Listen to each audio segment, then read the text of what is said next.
Nikolaj, og jeg kommer fra Gammelrud skole. Og jeg hedder Jonas, og jeg kommer fra Frisom skole. Jeg valgte at gå på Kornmod, fordi jeg vil have en fantastisk undervisning, hvilket der er, og rigtig gode lærere. Ja, jeg valgte det af samme årsag, fordi der er en fantastisk undervisning og fantastiske lærere. Hej, jeg hedder Katrine. Jeg går i 7. B på Kornmod Realskole, som er en ny 7. klasse. Grunden til, at jeg går på Kornmod, er, fordi jeg gerne vil ud og prøve at lære noget nyt og lære en masse nye mennesker at kende. Og jeg er rigtig glad for, at jeg skiftede.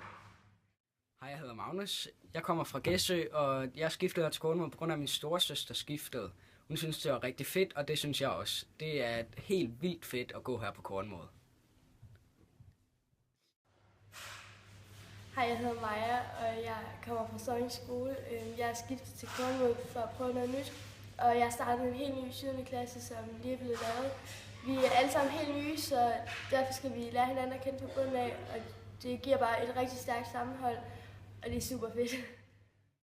Hej, jeg hedder Christian. Jeg kommer fra Gæsø, og jeg skiftede til Kornmod på grund af, at min storebror også var skiftet, og han siger, det er rigtig godt herinde, og det er han ret i.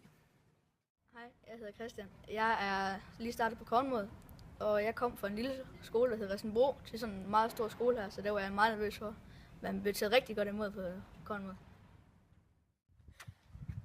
Kom Til Infomøde.